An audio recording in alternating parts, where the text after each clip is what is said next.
The smoke from the backyard grill curled into the summer sky, mixing with laughter and the clink of beer bottles. Someone had put on a classic 90s playlist, and the familiar rhythm of Savage Garden filled the air as guests swayed in small clusters on the patio. Mike Lawson stood near the edge of the porch, one hand resting on the railing, the other holding a sweating soda can he hadn't touched in 20 minutes. His wife, Stephanie, was easy to spot in the crowded sundress, hair up in a loose twist, moving like she owned the night. She was radiant, unreachable. Laughing too hard at something the tall man next to her had just said, Mike didn't recognize him. The man was maybe early 40s, tanned, clean-shaven, with that overconfident kind of smile that never asked for permission. He wore a linen shirt slightly too crisp for a backyard BBQ. His name, someone whispered, was Julian, a friend of Darren's from the college where Stephanie's book club sometimes met. That was all Mike knew. That and the way Julian had his hand on the small of Stephanie's back like it belonged there. The song changed to something slower, couples paired off without fanfare. Julian turned to Stephanie with an inviting bow, half serious. She giggled and took his hand. Mike stepped forward slightly. "Steph," he said, trying to keep his voice even. "You really gonna dance with him?" Stephanie paused, tilted her head at him. Then, with a practiced smile, she said it. "It's just a slow dance, Mike. You always overthink everything." The words hung in the air like smoke. Dismissive, rehearsed, wrapped in charm and poison at the same time. They moved together like they'd done it before. Not clumsy or awkward, but fluid comfortable. Her hand lingered on Julian's shoulder just a moment too long. Her eyes, when they flicked toward Mike, didn't say sorry. They said, "Are you watching?" Mike stood still. Not jealous. Not angry.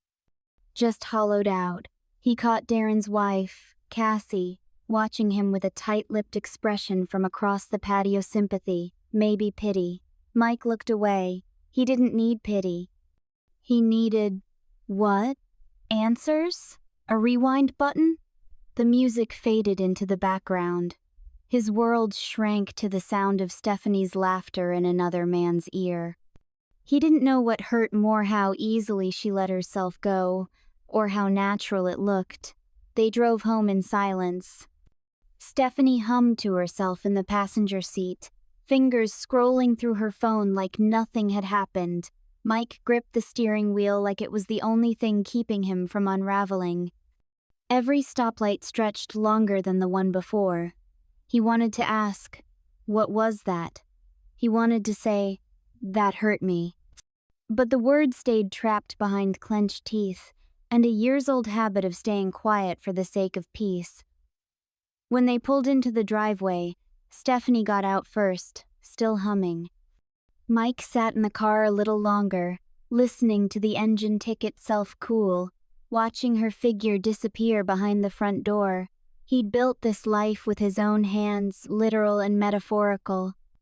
And now, watching it slip away in the form of a red dress twirling in someone else's arms, he realized it might have already been gone.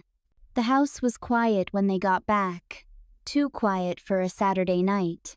Stephanie disappeared into the bedroom without a word, her heels clicking lightly against the hardwood. Mike stood in the kitchen for a while, not really moving, just staring at the dark window above the sink. Outside, the porch light flickered. He finally walked down the hallway and stopped by the photo wall. There, between a faded picture from their Grand Canyon trip and a birthday collage she had once made, hung their wedding photo tilted slightly to the left, the glass gathering dust. Mike reached up to adjust it, but he stopped halfway. What was the point? He let his hand fall and stood there, eyes tracing every part of the photo. Stephanie in lace, laughing as the wind caught her veil. Him in his grandfather's suit, smiling like he didn't know how the world could ever turn on him. They looked happy, real. He wasn't sure they looked like that anymore. He went to the garage and sat on the old workbench he'd built himself 6 years ago. It was supposed to be temporary, something to use until he had time to build the real one. But other things kept coming. Up Stephanie's new car, the patio project, the hospital bills when her mom got sick. He always told himself his time could wait. Looking around now, he noticed the corner shelf he built for her cookbooks was still stacked with dust-covered volumes she hadn't touched in years. He remembered carving her name into the wood, thinking it would be a small surprise. She'd smiled then. Said he was too sentimental for a carpenter. Back then, that had felt like affection. Now, he wasn't so sure. That night, he barely slept. Not from rage, from ache. Around 3 a.m., he got up and made coffee black, 2 sugars, the same way he had for 15 years. The machine sputtered quietly, the kitchen dim except for the light above the stove. Stephanie didn't come out. She never did when he couldn't sleep. He sat at the table and let the silence fill the room, the mug warm in his hands, memories hid in waves. The bookshelf he stayed up 3 nights building just because she said she wanted a library corner. The camping trip he canceled because she caught the flu and didn't want to be left alone. The time he fixed her office chair 3 times before she noticed then shrugged like it had always worked that way. He gave. Not because he wanted medals, because that's what love looked like to him. Acts of service, presence, loyalty. But lately, he felt like a prop in the background of her life. Something useful, something forgettable. The next morning, Stephanie came out wearing workout clothes, earbuds already in. She paused, saw him at the table, and offered a tight smile. "You sleep?" "Some," he said quietly. She poured herself a smoothie and didn't ask anything more. As she reached for her keys, he spoke without looking at her. "Do you even see me anymore, Steph?" There was a long pause. Then she said, "Mike, not everything has to mean something." And just like that, she was gone. The door shut behind her with a soft thud, and Mike sat there in the stillness, his coffee gone cold, wondering how long he'd been invisible in his own home. Mike didn't plan to spy, but 3 days after the barbecue, he found himself pulling into the grocery store parking lot at the same time Stephanie said she'd be at her book club meeting across town. He watched her step out of the car in a blouse he hadn't seen in weeks, makeup more dramatic than usual, and then she crossed the street into a coffee shop, not the library. And Julian was already there, sitting by the window, smiling like it was routine. Mike didn't go in, he didn't take pictures. He just sat in the truck, one hand gripping the steering wheel, the other gripping a quiet truth he hadn't wanted to hold yet. This wasn't new. That night he lay awake again. Stephanie fell asleep beside him like nothing was happening, her breathing steady, arm draped over the edge of the bed like peace came easy. It didn't. It burned. In the following days, it was the little things that tore him up most. Her phone always face down, showers lasting too long. That one time she came home from a work happy hour and smelled like a different cologne. Mike didn't confront her. Not yet. He didn't want denials. He wanted clarity. It came on his birthday. Stephanie had insisted on hosting something small, just a few friends, she said, stacking disposable plates and lighting candles like the house hadn't been emotionally hollow for months. Mike played along, smiled for photos, nodded politely at jokes he didn't care to hear. Darren and Cassie showed up with a cake. The neighbor brought cheap wine. It should have felt like something. It didn't. Then, just past 8 o'clock, Julian walked through the front door. Stephanie froze for half a second, then composed herself, smiled, offered him a drink. Mike, standing in the hallway, barely breathed. Julian made small talk in the kitchen. Stephanie poured him a glass of wine like they were strangers, but her hand brushed his a little too long. and her laugh hit just a little too high. Mike didn't say a word. He waited. At around 10:30, people started drifting home. Stephanie disappeared to put away dishes. Mike wandered the house, half-heartedly collecting cups. He heard something, a faint bump, then laughter, from the back of the house. He followed the sound to the old garden shed they used for storage now. The door was cracked. Through the gap, he saw shadows Stephanie's hand on Julian's chest. Julian leaning in, the kind of closeness you don't fake. Then the kiss, slow, intentional, long enough to silence any doubt. Mike didn't hesitate. He opened the door fully, letting it slam against the wall. The sound made them jerk apart. Stephanie's lipstick was smudged. Julian stepped back fast, hands up slightly, like he was caught stealing. Stephanie's voice cracked. "Mike, wait, I can explain." Mike stared at them both, not blinking, not moving. Then, quietly, evenly, he said, "I kissed him, Mike. And maybe I meant it." And the silence that followed was so dense it choked the room. Julian cleared his throat. "Maybe we should just get out," Mike said, voice low but unshaking. Julian didn't argue. He brushed past Mike without looking him in the eye. Stephanie stepped forward, hands trembling. "Mike, please." But he was already walking away. Back through the house, past the leftover cake and dimmed lights, down the hall to their bedroom. He closed the door behind him and sat on the edge of the bed, shoes still on, heart hammering not with rage but with the sudden weight of certainty. This wasn't a misunderstanding. This was a decision. And she had made it. Mike didn't scream. He didn't throw anything. He didn't stay. He walked out just after midnight, the house hollow behind him, and drove with no destination in mind. Just the hum of the road under his tires and the strange comfort of motion. His truck smelled like sawdust and old flannel, like a version of himself that no longer fit. He drove past the high school where they used to vote together, past the diner they used to stop at after hikes, past everything that used to mean something. At 1:43 a.m., he pulled into a roadside motel on the edge of Bend. The kind with flickering neon, doors that open to the parking lot, and vending machines that still take quarters. He paid in cash, no name, no ID. The room smelled like bleach and years of cigarette ghosts. The bed was stiff, the curtains frayed, but it was quiet and empty. He liked that. He sat on the edge of the bed, fully clothed, staring at the muted floral wallpaper. His phone buzzed twice, Stephanie, probably, but he didn't check. He tossed it into the nightstand drawer and left it there. For the first time in a long time, he didn't feel obligated to reply to anyone. At sunrise, he walked across the lot to a 24-hour diner and ordered black coffee and burnt toast. The waitress didn't ask if he was okay. She just poured his cup and left him to his silence. He appreciated that more than she'd ever know. He stayed at the motel for 2 more nights. No television, no music.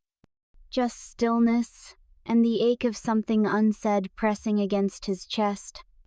He kept picturing that moment, the door creaking open, the freeze in Stephanie's face, the panic, the lipstick, the look that wasn't regret, but fear of being caught. He replayed it over and over, not because he didn't believe it, but because some part of him still hoped he'd imagined it. On the 3rd morning, he drove back to the house, but only to grab clothes. He didn't go in all the way. Just the front hall. Stephanie wasn't there. He left his ring on the key tray by the door, next to the bowl where she kept her favorite earrings. And as he turned to leave, he looked around one last time. The couch they picked out after their 2nd anniversary. The scratch on the coffee table from when she dropped a wine bottle. The wedding photo still hanging crooked, still dusty. He didn't fix it. didn't even touch it. Back in the truck, he exhaled. This wasn't dramatic. It wasn't revenge. It wasn't him slamming a door and yelling into the dark. This was surrender, not to her, to truth. He wasn't angry. He was erased. Mike found himself drawn to places that didn't ask questions, winding forest roads, quiet overlooks, hardware stores where no one made small talk. In the silence, something began to shift, not heal. Not yet. But shift. He spent a week living out of motels, eventually settling into a cabin rental just outside Sisters, Oregon. It had no Wi-Fi, one working lamp, and a wood-burning stove that creaked at night. It felt like exile, but not punishment, just space. On his third day there, he drove back into town and stopped by the old motorcycle shop he used to visit before he gave up riding. The place still smelled like grease and rubber and wild possibility. He wandered the aisles, fingers brushing over helmets, chrome mirrors, hand-stitched gloves. That's when he saw Ida used Yamaha MT-07, matte gray, lean, honest. It didn't whisper freedom. It roared. The salesman started listing specs. Mike didn't need to hear them. He already knew what he was doing. He signed the paperwork that same afternoon, paid in full. It wasn't about rebellion. It was about return. Later that week, back in the cabin, he dug out his old toolbox from the truck bed and pulled the cover off a cedar storage bench he'd built years ago but never finished. Sanded it slowly, carefully. Not to complete it for someone else this time, but for himself. Every pass of the sandpaper felt like reclaiming muscle memory he'd traded away in bits and pieces over years of compromise. That night, at a gas station off Highway 20, a man in his 60s struck up a conversation while Mike was wiping bugs off his visor. "New ride?" the man asked. Mike nodded. "Something like that." The man smiled. "I got divorced 3 years ago. Bought a Harley 2 weeks later. My kids thought I was losing it. Truth is, I just needed to remember I still existed." Mike chuckled. It wasn't forced. They talked for 15 minutes. About silence, about sleeping alone, about how losing your home doesn't always mean losing yourself. When Mike returned to town the next day, he drove to his house. Stephanie's car wasn't there. He didn't ring the bell, just unlocked the front door with the key she hadn't asked to get back yet. Inside, he grabbed the few things that were his and his alone: an old leather journal, his granddad's hammer, a framed photo of him and his dog from college. The rest could stay. Before he left, he placed an envelope on the kitchen island. Inside, a signed draft of the divorce papers. Simple, clean, respectful, no rage, just truth on paper. As he turned to go, he noticed a sticky note by the fridge with her handwriting. "Pick up wine for Friday." He didn't know if it was for Julian. Didn't care. On the way out, he paused at the wedding photo again. Still crooked, still dusty. He didn't straighten it, didn't touch it. Driving away, he felt something unfamiliar press against his ribs. It wasn't anger. It was air. Breath. Presence. The road opened in front of him, and for the first time in months, Mike didn't feel like he was running from something. He was riding toward something else. And whatever it was his. Stephanie didn't expect the silence. At first, she thought it was a phase, that Mike was punishing her, that eventually he'd come home, yell, cry something, but he didn't. He vanished into stillness, like he'd never been the man who used to fix her printer without being asked or warm her tea when she fell asleep on the couch. No texts, no calls, no questions. She tried once, maybe twice, to reach out, but all she got was that quiet, unbearable reply. Nothing. Julian faded just as quickly. He stopped coming around after the party. Claimed he needed space. said it had gotten too complicated, too exposed. Stephanie realized then that Julian wasn't a partner, just a mirror, reflecting what she wanted to feel. Chosen, desired, seen. And now she was alone with the aftermath. Mike's absence became louder than any fight could have been. The kitchen felt colder, the bed too wide. His mug stayed in the cupboard, untouched. She began slamming drawers, vacuuming angrily, muttering to herself while folding laundry he no longer wore. She missed the weight of his presence, the way he'd hum under his breath when building something, the way he always asked if she wanted the last slice of pizza, even when she'd already said no. But what she missed more was control. Mike had always been steady, predictable, a stone in her river. She knew how to press his buttons, how to draw a reaction. Now, he was unreachable, and that terrified her. Then, 1 week later, he returned, not with bags, not with questions, just a manila envelope. He walked in while she was rinsing blueberries at the sink. She turned, startled, hair in a messy bun, sleeves wet from the faucet. "Mike!" He didn't flinch. He placed the envelope on the counter, looked her in the eyes, and said calmly, "These are the finalized papers. I've spoken to a mediator. No court, no drama. You keep the house." She blinked, stunned. "Wait. You're not even going to talk about it?" "About us?" "I already did," he said. "For years, you just weren't listening." Tears formed instantly, as if her eyes had just realized what was happening. "Mike, please, you're just gonna walk away?" Without even asking why, he picked up the helmet from the chair. "I don't need to ask anymore. I watched the answer kiss you in our shed." Stephanie's voice cracked. "It wasn't about love. I was lost." "I thought If it wasn't love," Mike interrupted, "then it was theft." She froze. "You stole something from us, from me, not just trust, dignity, time. You knew what you were doing. You chose it. All I did was finally choose me." He turned to leave. She reached out, fingertips grazing his jacket sleeve. "Don't you want to fix this?" He paused at the doorway, then looked over his shoulder with the faintest shadow of a smile. "No, Stephanie, I want to be free of it." And then he was gone, not in anger, in peace. The kind that leaves nothing behind but the echo of a truth someone refused to face, until it walked out the door. Mike didn't move back into the house. He didn't even return for the rest of his things. A friend from work picked them up while Stephanie was out. There were no final confrontations, no tearful breakdowns in the driveway. Just a quiet, deliberate closing of a door that had creaked for far too long.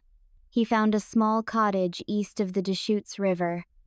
It belonged to an older couple who were spending the year in Florida. The rent was cheap, the wood stove old, and the windows open to tall pines and the hush of running water. It wasn't home. But it didn't need to be.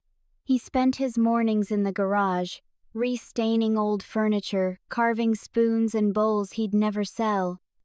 In the afternoons, he hiked the riverbank or sat on the porch with black coffee and a paperback he'd read before but wanted to feel differently this time. Sometimes his phone buzzed. Stephanie had stopped calling, but not everyone else had. A cousin checking in, a coworker who'd heard whispers. Darren sent a message just saying, "I'm sorry, man. I saw more than I should have. I just didn't know what to do." Mike didn't respond. It wasn't bitterness. It was clarity. He wasn't angry anymore, just tired of being someone others remembered only after the silence became loud. One night, near the end of October, he drove out to the overlook past Redmond. The road curved along the edge of a canyon that dropped down to the river below. He parked the bike, let the engine tick cool beneath him, and leaned against the railing. Below, the water moved without effort. No noise, no resistance, just motion. He thought about that house, how she used to leave the porch light on too long. How her laugh had slowly become a sound meant for someone else. How his silence, once an offering, had become her license. He remembered the final words she said to him. "Don't you want to fix this?" And the part of him that once would have begged, compromised, waited for her to find him again. That part was now gone. What remained wasn't vengeance. It was release. He exhaled slowly into the cold, the breath catching the light of a harvest moon, and whispered into the canyon below, "I don't need justice. I just need it out." He stayed until the wind turned sharp, then pulled on his helmet, climbed onto the Yamaha, and rode back toward the cabin. No soundtrack, no big final act. Just the quiet hum of a man who stopped asking why and finally started saying enough. Sometimes the loudest thing a person can do is leave in silence. If this story made you pause, if it made you reflect on your own boundaries, or remember what it feels like to choose yourself after being forgotten, then don't just scroll past. Leave a comment below. Have you ever had to walk away from someone who didn't see your worth? Your story might help someone who's still stuck in theirs. And if you believe in stories that heal not through revenge, but through release, then hit subscribe. Because here, we don't just tell heartbreaking betrayals, we create heart-healing awakenings. Be part of a space where the quiet ones are finally heard.